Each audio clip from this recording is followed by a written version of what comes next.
Luke chapter 12, verse 25 to 26.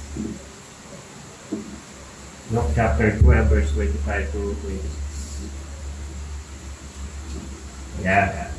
Yung dalawang verse ang babasahin natin, so pag-aaral natin halos itong buong passage. Luke chapter 12, verse 25 to 26. Okay. Basahin ko na lang po Verse 25. And which of you, with taking thought, can add to his stature 1 cubit?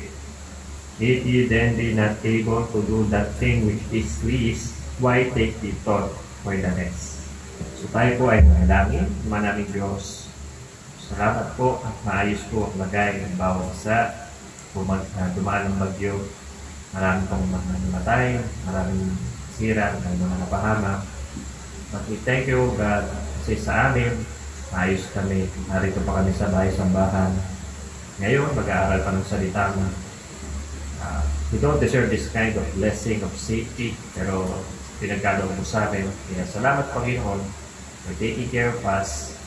Dalayin ko po na itong mga ganitong kalamidad ay magpaalala sa aming bansa na kailangan magkaroon ng tunay at buhay ng Diyos, ng isang bayan, upang ikaw mismo magpagaling sa bansa nito. Kaya tulungan niyo po kami, Panginoon, to preach more, to share the gospel more. At sa aming pong pag-aaral ngayong umaga, kayo po ang mag-linaw sa aming mga isipan, ng mga salita po, ang siya namin dapat sanggunian sa lahat ng aspeto ng buhay, upang kami po ay hindi maligaw, kundi makadiretso, Panginoon, sa tamang daan, upang makarating sa tamang destinasyon.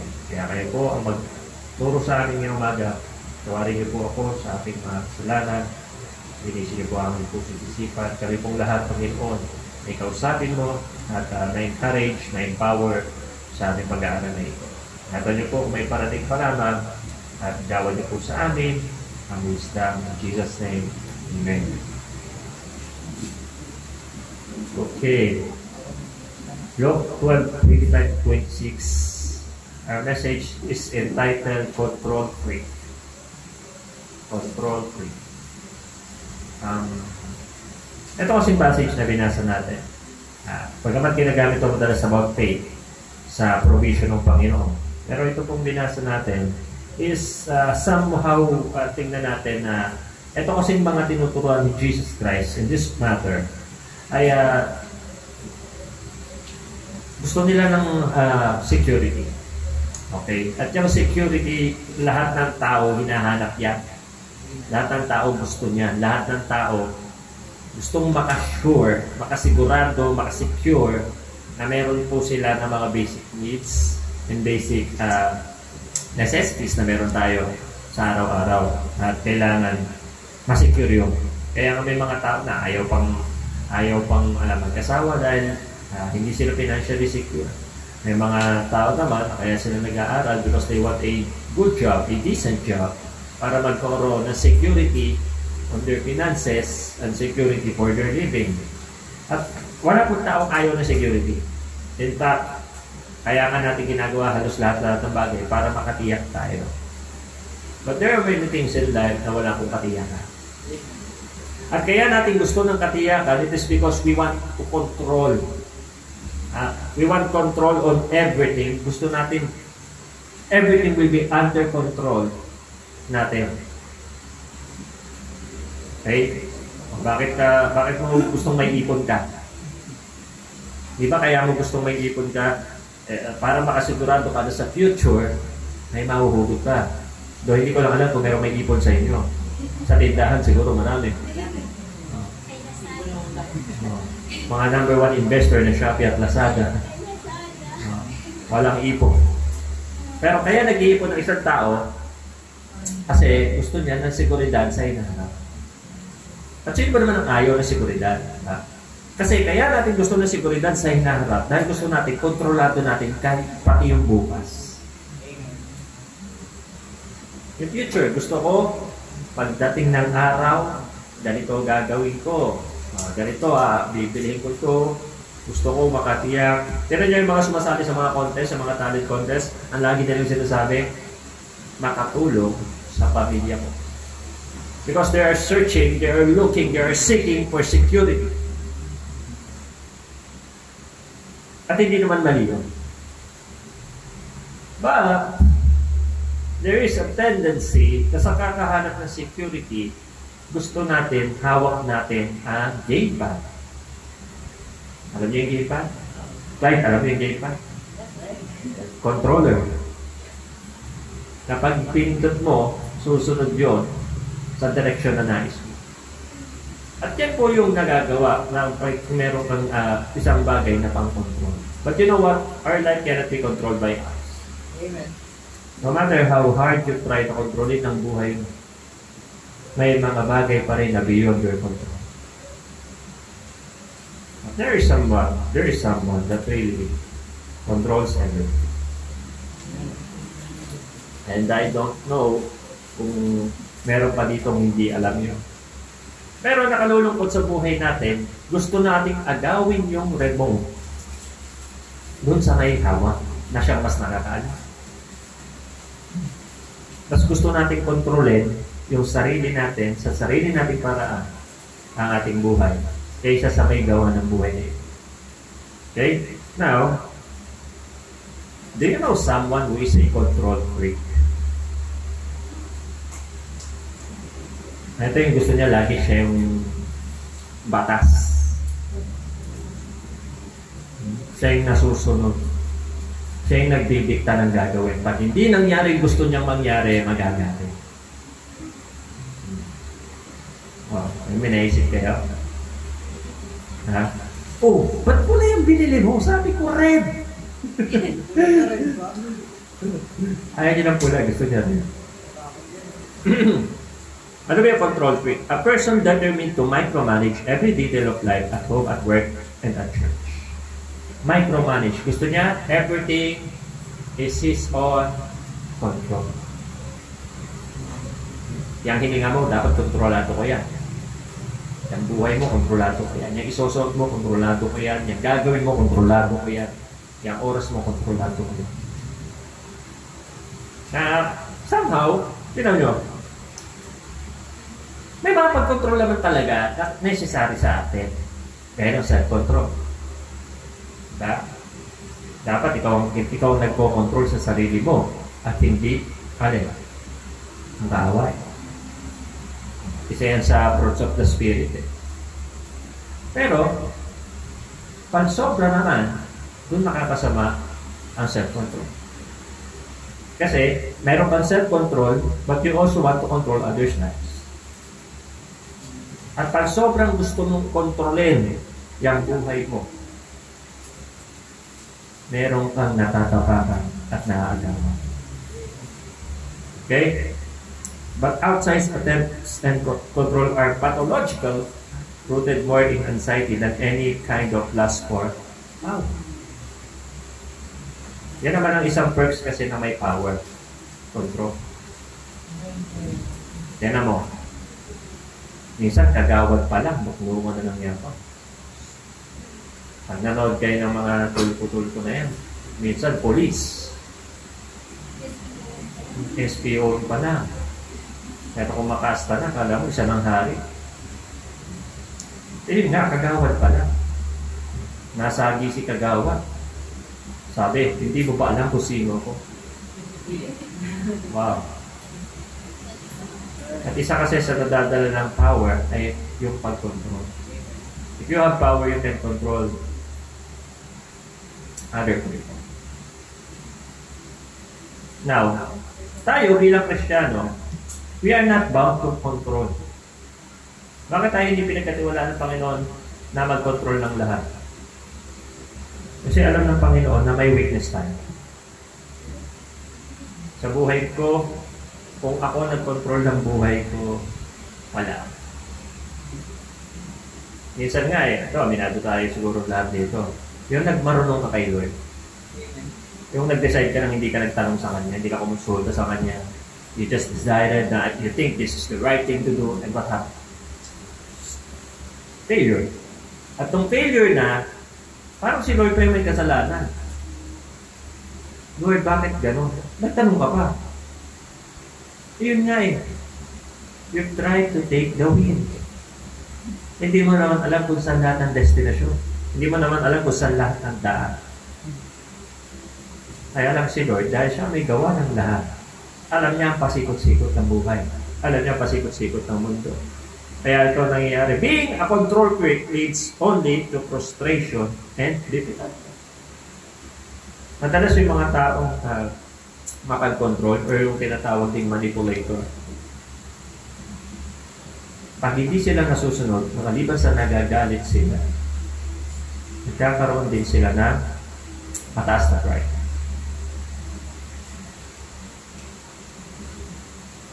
Pag hindi siya nasunod, ang tingin niya, minamaliit siya. Kasi para sa kanya, pagramdam niya that he is already something. Hindi ba sabi ng Bible yan? When he thinks na he is something when he is nothing. Ano sabi?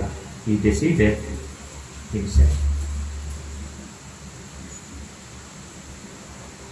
Ako ba pwede kong kontrolin? Halimbawa, si Brother Josh, pwede niya bang kontrolin yung message niya? Hindi pa kontrolin yan. And the other way around, yung message ba pwede kontrolin yung mister niya? Wala naman.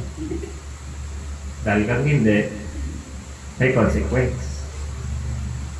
But if we will come to that na mayroon tayong pag-control sa ating sarili at kontrolin din natin ang ibang tao, what happens is, when you get used to controlling somebody, you will look for more. Magiging ganun ka na rin sa kahit sa bahay. Kontrolaan mo asawa ko, sa trabaho, hindi ganun. So dahil mayroon kang ganung nature at nakasanayan mo na yung ganung ugali, you will also control the people kahit hindi naman sila yung asawa.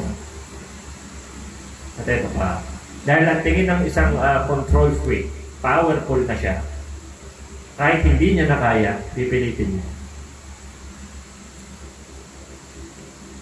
Pipilitin niya yan, kahit alam niya hindi niya kaya. Patuloy niya ko-control yung lahat. Kaya ano sinabi, it will lead to frustration. Because if a control freak tries to control everything and when he fails, he will blame others. Na parang kasalanan ng iba, bakit siya nagkamali? Sa buhay natin, paano natin tinry agawin yung control kay Lord? Maraming beses na. Parang ginawa ko pa, parang alam mo kasi yun yung tama eh. May mga, umami na tayo, may mga bagay na malinaw na nililid ka ni Lord God. Pero dahil meron kang tingin na mas tamang gawin, hindi mo ginawa yung leading ni Lord sa'yo. Sinunod mo yung tingin mong tama. Parang ang nangyari is, you become more powerful and knowledgeable sa buhay kaysa kay Lord. And you see the result. Fail. Of course, our God doesn't want to fail us. And He don't want to see us failing. Ang problema natin, wala kasi tayong tiwala sa Kanya. And thus we try to follow our lead. Ano nangyayari? Dahil meron tayong mga hindi nakikita ni Lord. Na-experience patuloy natin yung mga failures na supposed to be, hindi naman dapat. So, sa preaching natin ngayong umaga, control freak, we have probably alienated someone in the process.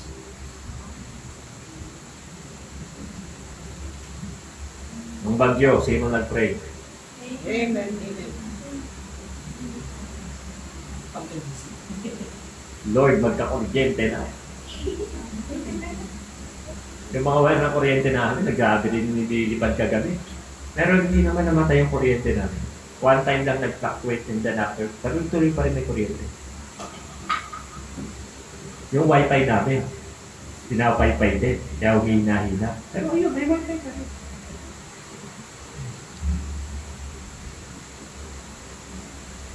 Kaya lang yun nga. Because nasanay tayo sa mga buhay na madali at nagbibigay sa atin ng pleasure. People forget that we have a shelter in the time of storm. Minsan mag-iisip ko, bakit wala yung iba ngayon? What's their problem? Walang tubig, walang kuryente, walang wifi, binaha, nagkasakit. Any problem? With this. Pero tayo, nandito tayo. Dahil ba mas magaling tayo sa kanila? No. Why? Because we let God control us today. And nobody, nothing is beyond His control. But for us, there are so many. Sa buhay ko, marami akong hindi kayang kontrolin. Yung reaction ng ibang tao, kaya mo bang kontrolin? Hindi. Yung mga vloggers, influencers, social media person, bakit sila nakikipag-away? Kasi for them, dahil sila ay sikat, sila ay powerful. Yung mga influencers, kaya ka sa pangalan pa lang nila, influencers. They want to influence people. They want to be known. They want to be accepted. They steal the limelight from God. People don't need to know people. People need to know God. So, us, hindi natin kailangan ng pag-control. Self-control lang ang dapat sa atin. Especially in temptations. But, if we have a controlling style of relating to life, we may reach a point of no return where the habits gets calcified and it's nearly impossible to break.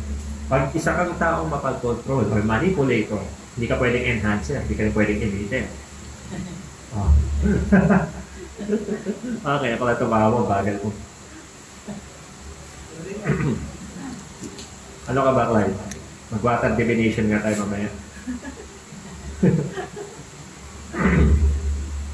Ibig sabihin, pag ang tao ay nasanay na sa pag-control ng iba, patuloy niya nga hanapin yung pag-control na yan. Hanggang sa ang hirap na niyang tanggalin sa sarili. The bossy people. Hindi lang yun. Yung bang mga sitwasyon na tingin mo, kayang-kaya ko to eh. Maliban sa pride na yan, inaagawan mo pa ng role ng Panginoon.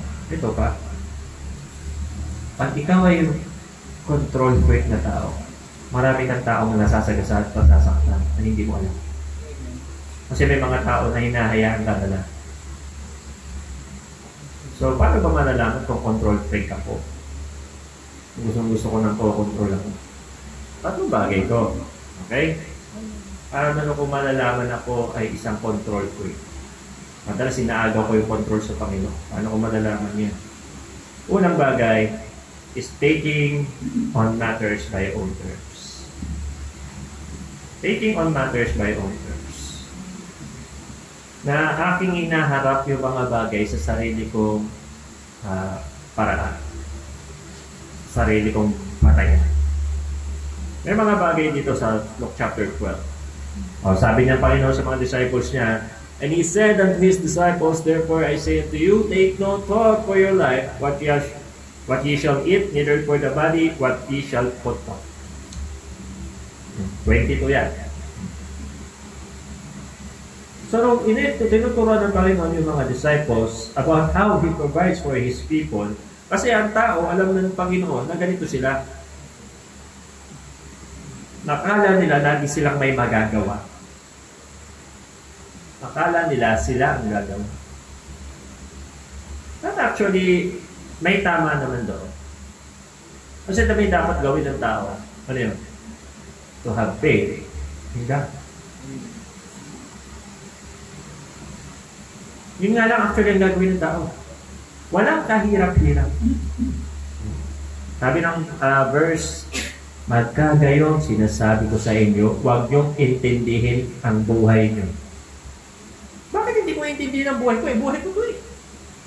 So ano yan, pastor? Hindi na ako magtatrabaho at Diyos na ang bahala sa akin. Ayun yung iisipin ko pag kami nasa members niya. But, actually, sa totoo lang, sa buhay natin, halos ganun po talaga. Bakit may mga tao na grabe na yung trabaho, pero wala pa rin pera? Makapagtaka, no? May mga tao grabe hirap ng trabaho, lagi walang pera. May mga tao nakaupo lang. May maraming pera. Minsan nga, tinatalo pa ng may trabaho yung may kumpanya. May kumpanya, laki ng problema, ang daming utang. Yung may nagtatrabaho, wala utang. Is that unfair? No. Pinapakita lang dito na hindi talaga pwede ang sarili mong pamamaraan. Pag gusto mong kontrolin ng lahat at kontrolin ng mga tao at kontrolin ng buhay, sarili mong pamamaraan yun. Because the Bible's not telling us, we're not even teaching people to control. Kasi tinuturo ng Bible, hindi pag-control. Pananampalataya. Ang Diyos ang may control na eh. Siya na yung may co-control eh. Hindi pwedeng dalawa kayong nagko-control. Paano kung ang mag-asawa ganito? Dominante si Mrs. Manipulator si Mr. Eh paano yan? Ang matindi si Mr. Manipulator. Si Mrs. Specialist. Yun lang. Patay. Kaya lang, sa ating buhay mga kapatid, pag tinatry mo na everything will be under control by me, diyan ka na naging out of control. Amen. Because the one who should be controlling is God. And you have faith in that control. Panginoon, ikaw nagko-control ng buhay ko. Hindi pwedeng attitude natin yung wala namang mangyayari dito eh. Hindi pwede yun. O, anong attitude nyo sa bagyo kagabi? Anong pakiramdam nyo? Sino rito yung natakot? Hinalid ko naman eh. Nasa bahay na. Nasa bahay na. Natakot, baka liparin yung bubong nila. Ako legit. Natakot, baka hindi naman ka-kuryente. Hindi naman kami nawala ng kuryente. Natakot na baka wala yung wifi. Ako natakot ako, baka mamatay yung aso ko. Si Robo. Salamig. Lamig. Ang grabe talaga yung kala ko patay na siya. May buti na lang kung nakaamoy ng baboy. Kung nakaamoy ng baboy. Para siyang ano eh, binigyan ng CPR, baboy na pinagawang na. O ngayon, malakas na ulit.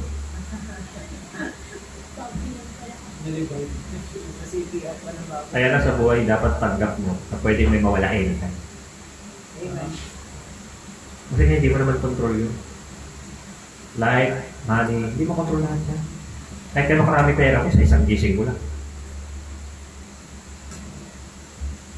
Happiness. You can't even control happiness. Amen. No matter how much happiness you want, happiness never remains the same. Amen. Pero, kung ikaw ay nananampalataya sa Diyos that you know that He is in control, you will have faith whatever happens. Kaya nga sabi, taking on matters by own terms, control freak ka pag ganyan ka, na tinitake mo yung mga bagay sa sarili mo paraan. Control freak yan. Pero pag hinahayaan mo na ang mga bagay ay sa pamamagitan ng paraan ng Diyos, yun ang tama. Kasi alam mo na siya na yung nagko-control, wag mo na agawin yung remote. Alam mo, thinking that life is always something that we can control. No. You should accept that in this life, there are many things that is beyond our power and beyond our control. Na hindi mo talaga kaya yun. And you should accept that fact. Pero ano bang hindi kaya ng Diyos? Oh, maraming bagyo. Sabihin na natin si Paeng, nagtagal. 10 years. Sobra naman, 10 months na. Mabagal na bagyo si Paeng, malaki. Pero maraming ulan. Yung hangin niya, medyo bearable pa eh. Pero dun sa Carmona, punta kayo, dami nakatumbang puno. Sa pasong saging, lahat ng saging. Kaya hindi na siya pasong saging, pasong tumba. Okay po sa pastor. Lahat ang puno ng saging tumba. Yung saging kasi muna tumutumba sa mga puno. Pasok na lang, wala na sabi. Kaya pag may mga tindang banana kayo doon along that road, alam nyo na. Kanya mamaya ulit. But you know, you should accept the fact that you cannot control everything. Pag may namatay, hindi mo control yun. Amen. Pag may nagkasakit, hindi mo control yun. Amen. Pag may nawala, hindi mo control yun. Pero kung nagtitiwala kang control ng Diyos yun, all things work together for good to them that love them, to them who are called according to His purpose. Amen. Kaya hindi ako manghihina. Hindi ako manghihinawa. Hindi ako mahihirapang intindihin yung mga bagay. Kasi I do not take the things on my own terms. Pero pag control freak ka, gusto mo sa lahat dominante ka, ay,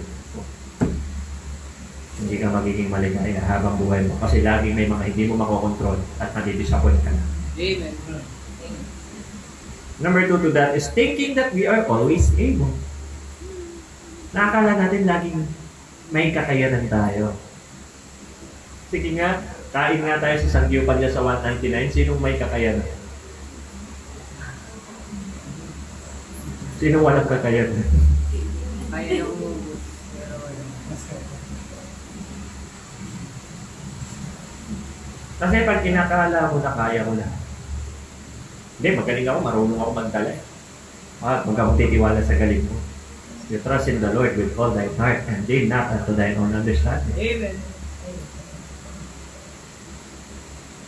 May mga bagay na hindi mo kaya. Pag tanggap mo na may mga bagay na hindi mo kaya, baka sumobra ka naman, lahat na lang hindi mo na kaya. Eh ano yun siya? Ano silbi nung we are more than conquerors? Ang gusto kong maintindihan ng bawat isa, hindi naman talaga natin kaya lahat. But because of God, doon tayo may nagagawa. Amen. Doon tayo may magagawa. May nagawa na, may magagawa pa. Hindi si Binayo.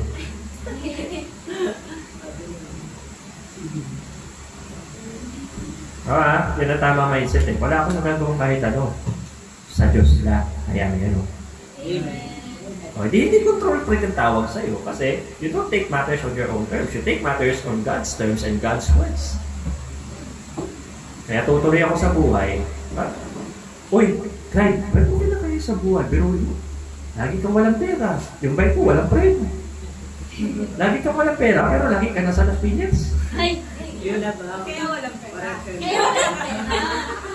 Yung bike mo, walang preno, pero bumababa ka doon sa bundok dyan. Paano ko doon bumababa? Walang preno yung bike mo. Meron na ba sa Lagi kang walang pera. Pero lagi ka rin walang tulog. Paano hindi na kaya sa buhay? Minsan nakala ko kinakaya mo sa buhay dahil magaling ka. No, sir and ma'am. Nagagawa lang nating malagpasan yung bigat ng buhay na to dahil mabait ang Diyos na meron ka. Amen. Pag tinignan ngayon buhay mo, wala ka naman kaya eh. Kundi mag-cellphone. Mag-buhay pa rin. Pero ang bait ng Diyos na pinakita niya sa'yo na sa buhay na ito, kakayanin mo dahil meron ka. You do not take on your own terms. Control freak yan. Kaya among Diyos lang ang nagko-control. Pasakop ka lang sa controlling na yun. Okay? So point number 2. Trusting our senses more than God. Trusting our senses more than ang ating pakiramdam. Yung ang feeling mo may men ka. Ha? Feeling mo may superpowers ka. Ha? Nararamdaman ko yung sakop ng kanyang aura. Feeling mo isa kang magaling niya. Mga kapatid, tingnan mo ha, maraming bagay ang na-overlook mo. Actually, mas maganda nga sana yung buhay mo kung marami ka ng bagay na hindi na-overlook mo. Pero dahil marami ka na-overlook. Eh kaso wala na akong mga pastor, ito na ako, nandito na ako eh. Yun na nga eh, andyan ka na eh. Kaya may chance ka pa to make your life even better. Kung okay naman ang buhay mo ngayon, pwede pa yan. May mas igagal ka pa yan. But it won't happen until you learn to trust God more than your senses. Or pakiramdam. Pag nakita ng mata mo, ililipad yung mga puno, umuulan ng malakas, walang tigil. Tuloy-tuloy yung ulan kahapon. Nakita mo yung mga namamatay sa TV, patong-patong. Ang dapat mo pa maramdaman ay takot, awa, panginay. Yes. Kung itong mga senses sa pinagkatiwalaan. Kita nyo sa picture, di ba? Yan yung senses ng tao. Sight, hearing, taste, touch, smell. So you know what? If spiritually speaking, mag-iisip ka, you trust God more than your senses. Eh kung yan ang nakikita ng mata mo, ibig sabihin lang yan, yan yung tunay na nangyayari. Pero mag-iisip ka pa rin, kung ito ay pinapayagan na mangyari ng Diyos, ano yung layunin niya? Kaya niya ito pinayagan. Yung mga taga-Mindanao nagpaparescue, samantalang yung bagyo nandito sa atin. Hindi ko alam bakit nangyari yun.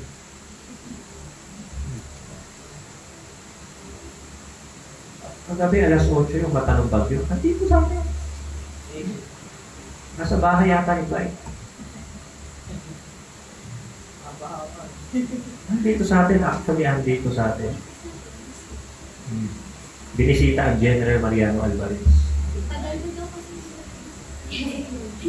Hindi, kasi binabagyo kanya daw. Ang tagal nung walang nadadala. Wait lang po. Anong mensahe ng Panginoon ba't yung GMA binagyo? Pero salamat sa Diyos, tinan mo yung GMA. Wala ko naman balitang namatay. Yung bahay, di naman lumagpas tao. Nagsisimba ka pa ngayon?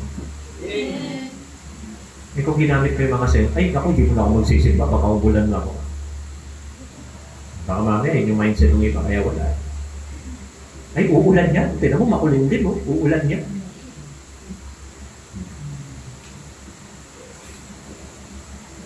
Kahit nasa bundok, pag gusto ng Diyos na bahayin ka, babahayin ka.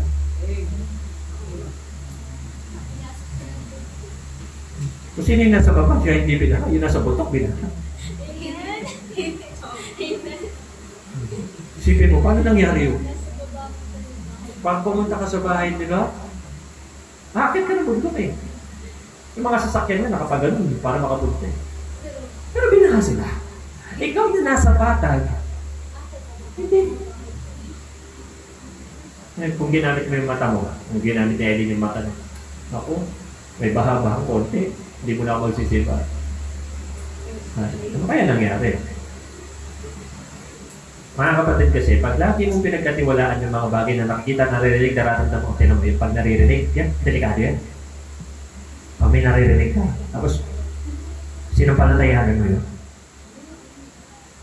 Minsan, nagbabasa ka sa FB, wala namang problema eh. Pinabasa mo. So, mga jowa nyo, pag may mag-reply yan, may babae yan. Maaaway pa.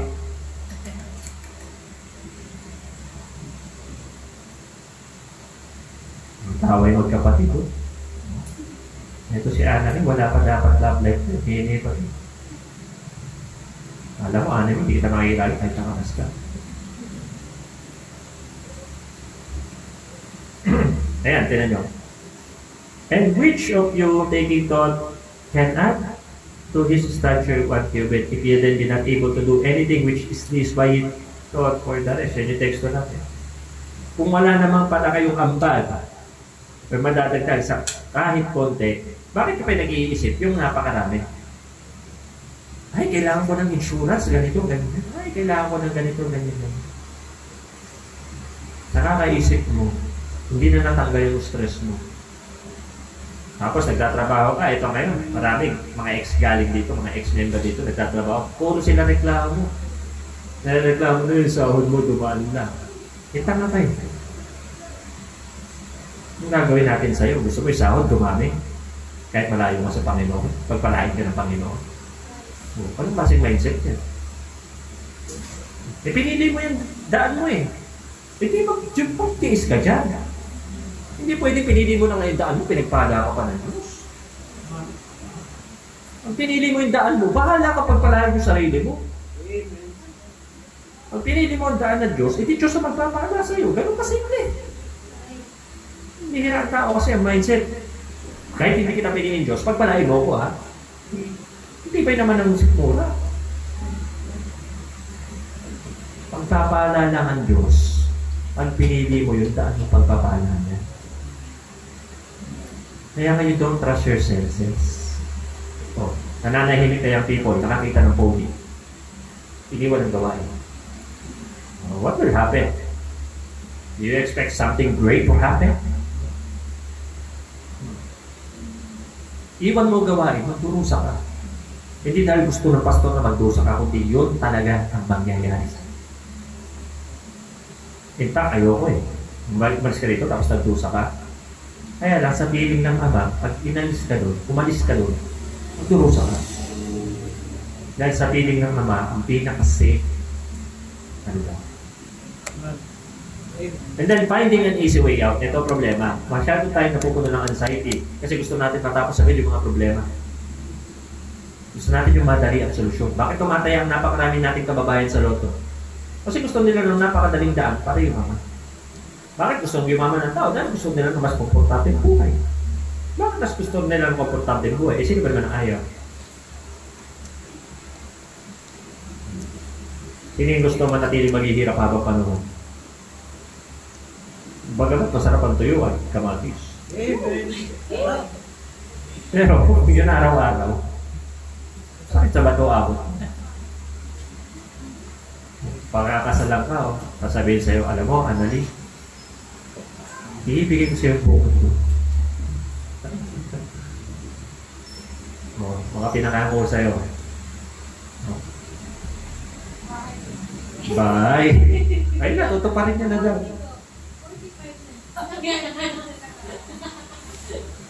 Bahay.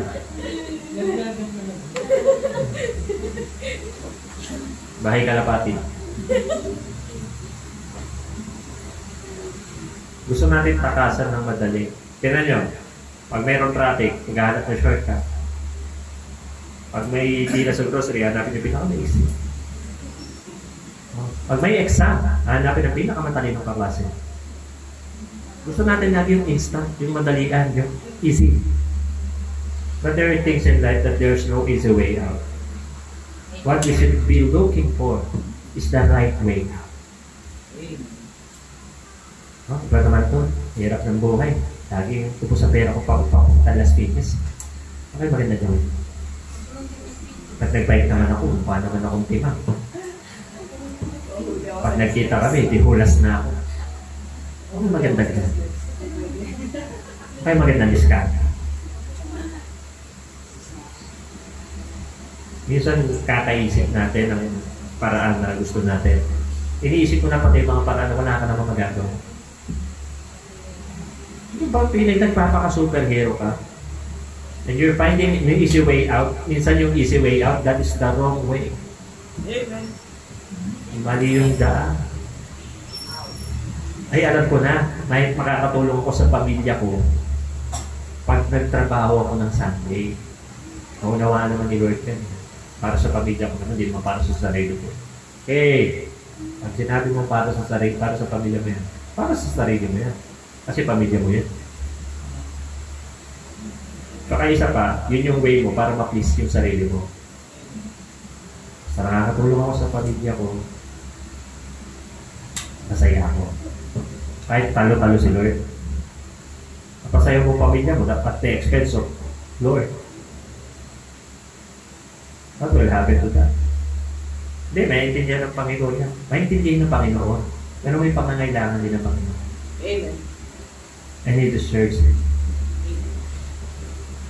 Kaya dapat, hindi ka control freak. You don't trust your senses more than you trust God. You trust God more than your senses. Ito yung nakikita ko, but because I trust the Lord, I won't give attention to this. Ito yung narinig ko. Pero dahil mas nagtitiwala ako kay Lord, wala to, hindi totoo itong narinig ko. Ito yung nararamdaman ko. Pero because I trust the Lord more, wala akong pakialam sa damdamin na ito. Amen. Because I trust the Lord more than what I feel, than what I see, than what I hear.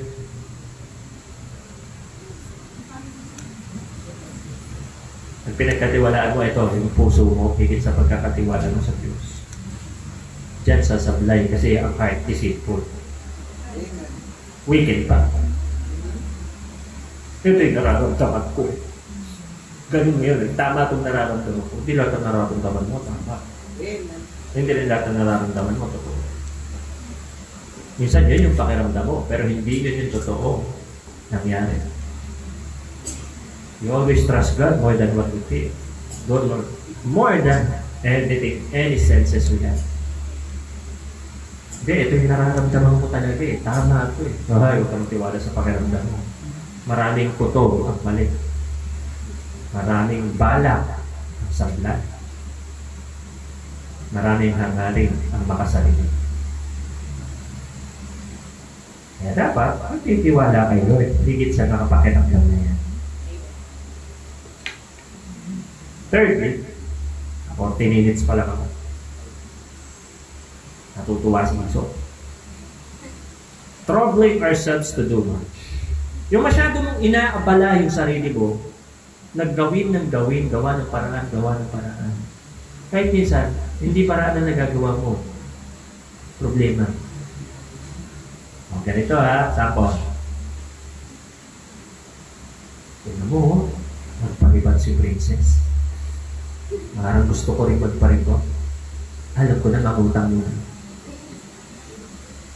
Imbis na maganda yung magawa mo, problema yung ginawa mo. Ano tuloy nangyari? May utang ka ngayon. Sino magbabayad mo? Joshua. Tama-tama, bagong sahod to. Pang-birthday ka na to. Kaya naman yung verse 27 and 28. Consider the lilies, how they grow. They toil not, they spin not, and yet I say unto you, that Solomon in all his glory was not arrayed like one of these. Kinumpara kay Solomon, si Solomon, grabe yung glory ko. Pero, tingnan mo yung mga lilies, sabi ng Panginoon. Wala naman, hindi naman umiikot yan. Paano sila lumalaki? Pero ang ganda nila pag nasa tubig, makikita mo. Para silang mga pantay na bilog. 28. If then God so clothed the grass, which is today in the field, and tomorrow is cast into the oven, how much more will He clothe you, O ye of little faith? Isa pa ito eh. Na? Ito, isa lang ito ha. Minsan, yung dahil sa kakapili ng damit, nalilate. Hindi pa kayo kasama sa mga isang hugot kalanggang. Isang hugot kalanggang po. Ano yung nakita? Ilan? Kasi, hindi, ikaw yung bihira, pati aparator ng kapatid mo, nahuhukay mo yun. Tapos, pag nakita mo may dress na maganda yung kapatid mo, uy, eram ha, kahit tulog pa siya. Tulog pa yung kapatid mo, uy, eram ha, tulog pa siya. At para sa'yo, nakahiram ka na nun, nagsabi ka naman eh. Tulog na nun siya. Tapos pa, uwi, pagsuot mo yan. Lapakan mo yan, ha? Hawaii. Hindi ko pa nga nasusuot yan. Naku, pag hindi pa nasusuot yun daw. Yeah. Nagka-size. Mga kapatid, ito, you carrying the world on your shoulders. Minsan may mga taong ganito eh. Everything is control. Okay, mag-alala. Yakang-yaka to. Nino? Hindi pwedeng yakang-yaka mo. Mahina kayo. Mahina naman. Aminado naman ako. Oo, mahina ka. Pero pag may Lord na, hindi na. Pag may Panginoon ka na, hindi ka na mahina. Eh, siya na yung pinakamalakas eh. Pero pag ikaw, hinarap mo buhay na sa'yo lang, desisyon mo lang, hindi, kaya ko pa. Kaya pa naman. Pero alam mo sa sarili mo, gusto ka na. Nagpapanggap ka pang kaya mo. Nagkukunwari ka pa. Dapat ang attitude mo, Panginoon, Hindi ko kaya lahat. Pero pagkasama ka, ano yung hindi ko kaya? Di ba, I can do all things ka? Feeling mo, ikaw si Sharon Cuneta. Hindi yung balutin mo ako, ha? Pasan-pasan mo. Parang ikaw na yung para sa pamilya ko, para sa hindi pamilya ko, hindi. Ako na yung kaya-kaya ko buhatin ang mundo. Naku, hindi po. Nabubuhat mo lang dahil may awaan. Pero huwag mo pilitin sa sarili mo. Don't trouble yourself too much. Just go with God's flow. And God will give you energy to do more. Control freak ka pag feeling mo na lahat nagagawa at nakakaya dahil magaling ka. Magaling ka, ha? Magaling ka talaga, magaling ka. Walang magaling dito. Oh. Sige, let's try the magaling ka. Kung talagang magaling ka, what is the square root? Sabi ka. Yung square root na nabanggit, wala na. Sarah May, what is the square root?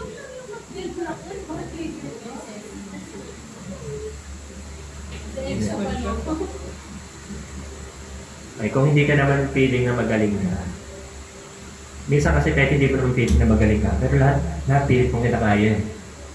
Huwag mong pilitin kayanin lahat. Sumunod ka lang sa plano ng Panginoon. Panginoon, kung hinayaan ng Panginoon na ikaw halos lahat ng buhat, isa lang nakikita mo dyan, malakas ka. Pero hindi mo pwedeng kayanin pa rin lahat. Dahil hindi lahat destined na ipakaya sa ipabuhat sa isang tao. Diba sabi, lahat ay kakayanin, basta't sama-sama tayo. Kahit sama-sama kayo, kung wala kayong Panginoon, sa impyerno kayo lahat pupulutin. Amen. Pero alam mo, kung ang attitude natin, Panginoon, kaya ko lang nakakaya lahat. Kasi may suporta mo. Pero kung wala suporta mo, Panginoon, nasa na ako ngayon? Ang ganda yung kanta nyo. Meron pang linyang ginintuan. Ano yung ginintuan daw? Pagliligtas. Pagliligtas mo yung ginintuan. O sino ba nito yung never pagliligtas? Di ba nga? Walang-wala ka. Biglang nag-provide si Lord. Hindi ba pagliligtas yun? Oh. Yun ang mga gininto ang pagliligtas. Wala naman dito sa atin ang pinanganak with a silver spoon. Sino rito never nagkautang?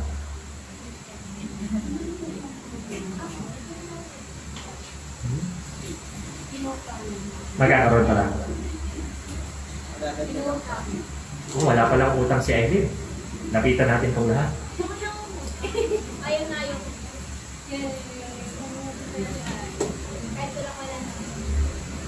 Yan yung magkatabing Eileen at Sarah May yan. Mga buhat mundo yung dalawang yan. Huwag yung piliting buhatin ng lahat. Sumunod lang kayo sa plano ng Panginoon. At ang Diyos ang bubuhat ng bigat. Hindi, pastor, ako pa rin nabubuhat. Kasi lahat naman ng utang, ako ang babae. Oo, gano'n. Pero sino nagbibigay ng hangin sa'yo? Sino nagpapatibok ng puso mo? Siya po, pastor. Yun lang. Diyan tayo sasanglay. Siya nagpapatibok ng puso. Literally, literally, yung puso kung ano. Kaya tumitibok ang puso mo dahil may Diyos na nagbibigay ko. And for controlling the issues, only God can handle. Ito sobra na yung galing ng tao. Pati yung issue na Diyos lang ang maikaya. Siya na ang bumibiga. Parang lahat na lang niya. Talagang gusto niya. O ganito, paano nangyayari yung mga ganyan? Issue na Diyos na kung may yung bagyo. Ito yung bagyo. Bumagyo kagabi, sinin tulog. O yan. Sarap matulog yun, no? Mainit. O. Kakaubusan nga doon na sopas.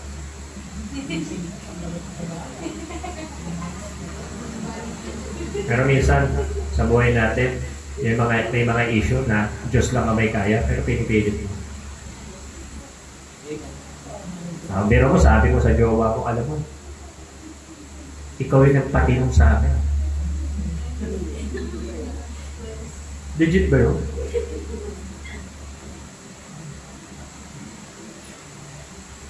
Nagpatro ko dahil sa'yo. Ito ba yun? Oo, dati seryoso ako ngayon, babaero na ako. Ayun. Kaya lang, may mga issue kasi sa buhay na hindi mo dapat pakiram. Lalo na yung problema. Problema na alam mo Diyos lang ang may kaya. Marami kasing klase. O, sa isang tao, paano kung babaguhin yung buhay ng isang tao? Ano gagawin? Dito ko yung mga napapanood nyo sa mga teleserye na nagsisimula, siga, nasinggero, nung-in-love, magbago. Subukan niyo tanggalin yung babaeng kinalulong ko. Babalik sa dati. Dahil ang mga pagbabagong dulot ng tao ay madali rin magbago. Pero ang pagbabagong dulot ng Diyos, nagbabago pa rin naman. Pero mas malalim yun. O, kita niyo yung conclusion natin, no? Sino yung nagdadrive? Unggoy. Ha? May unggoy na nakakapag-drive? So, totoo yung sinabi ni Theory of Evolution? Ha? Tignan mo mga sarili mo kung totoo ang evolution. Ako masasabi ko, oo eh. Ba't yung mga saging? Yung mga saging, ang bibilis mo ubos.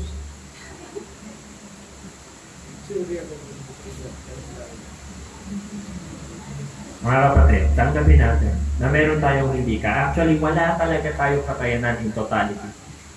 Sa kahit ano ba yan? Ayusin ko ang buhay ko, kaya ko ba yun? Hindi. Diyos ang aayos ng buhay ko. As long as sumunod ako sa mga sinabi niya, doon aayos ang buhay ko. Future mo, hindi ikaw magpapaganda ng future mo. Sumunod ka sa salita ng Diyos, yung future mo sigurado hindi papangit. Eh, hindi rin gaganda, pastor. Ay, correct sabi niya.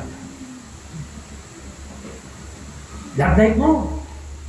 Bakit lagi ako niloloko? Ginugo sa pinapaasa. Siyempre lang. Nangyari yun kasi hindi siya dapat. Paano ko ba pati ito yung intong asawa ko? Ay, Ashley, ba't tumitingin ka sa likod ko? Yan. Ikaw ba magpapatinong sa asawa ko? Hindi. Sumunod ka sa salita ng Panginoon, tumino siya o hindi, at as long as ikaw, sumunod ka sa Panginoon. Pag tayong control freak, trying to control your life will only lead to disaster. Pag ikaw nasunod sa buhay mo, disaster. Pero pag ang Diyos ang sinusunod mo sa buhay mo, doon mo mararanasan yung sinasabi ng Panginoon na bountiful life. Let Jesus take the wheel so you can go to great places. Pwede mo naman i-try yung sarili mong buhay. Kaya lang, saan ka mapunta? Alam mo ba lahat ng daan? Yung simple nga lang na pagpunta sa Maynila, nagtatanong ka pa. Tapos magmamarunong ka sa Panginoon. Diba? Considerate yung kahit lumuwas sa Maynila lang hindi nagtatanong. Musik live. Sa Las Piñas, naligaw ka ba? Nagtanong ka ba? Nagbasa ka ba? Drex, ano ba? Hindi ka naliligaw, Drex? Hindi ko. Eh kung saan nga kita nakikita, para ka naliligaw langit. Hindi naman po kasi. Nandun ko sa sandab, nakita ko ng isang araw, gano'n. Parang may craving ginawa.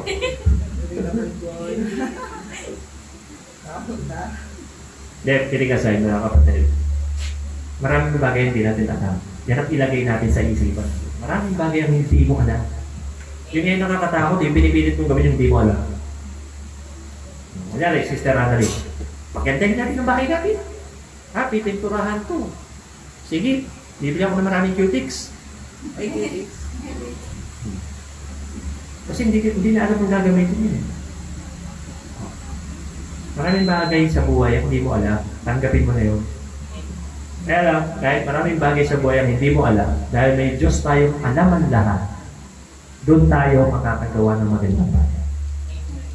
God is always in control. Don't try to take it or else you'll gotta get it. Amen. Kaya mo si Lord ang mag-control sa'yo. At pag nagpasakot ka sa pag-control nila, laging sa blessing yun pa. Okay, so it's just 56 minutes na nag-preach ako. Nagpa-practice na kasi ako ng mga karila. Malapit na rin ako mag-full English. So wait for it. And I'm kind of sure. Sablal. Sige po, tumayo na tayo. Break na tayo. Baka mapahiya pa ako rito. I'm gonna make sure. Tayo po ay manalangin naman namin Diyos. Salamat po. Una po, salamat dahil ligtas po kami at maayos. Nakapag-church pa kami. It's all because of your grace. Na lahat po kami ay buhay, malusog, maayos. We pray for those na mga kasama namin na hindi nakapunta ngayon. Wala po kami balita sa kanila. Maging sa mga ibang tagot Amazing Grace, wala po kami balita sa kanila. But we really pray for them para po sa kanilang mga kaligtasan. Maging maayos po sila. Yung mga binahang simbahan, Panginoon, ay tulungan niyo po nawa na makabangon. At maging lahat ng tao, alam po namin na deserve na Pilipinas sa mga disaster dahil napaka-idol at recovery ng aming bayan. Still, as Christians, we pray for our country. Kahabagan niyo po ang bansa namin, maligtas sa mga Pilipino, at maiahon mula sa idolatry. Salamat po sa preaching namin na Panginoon. Salamat po at kayo, Diyos, ang may kakayanan, kapangyarihan na mag-control ng lahat ng bagay. At patawad kung minsan inaagaw namin ito. Hindi po kami karapat-dapat po kami sa parusa ninyo. Pero salamat dahil meron po kayong kabag, meron po kayong biyaya. Patuloy nyo kami tinutulungan sa kabila ng aming mga pagkukulang. Salamat po sa buhay na pinigalo niyo sa amin. Salamat po sa kaligtasan na libre nyo rin ibinigay. Salamat din po sa pag-aalaga nyo na walang katapat. Wala po makababalik ng inyong record pagdating sa kabutihan, pag-aalaga sa amin.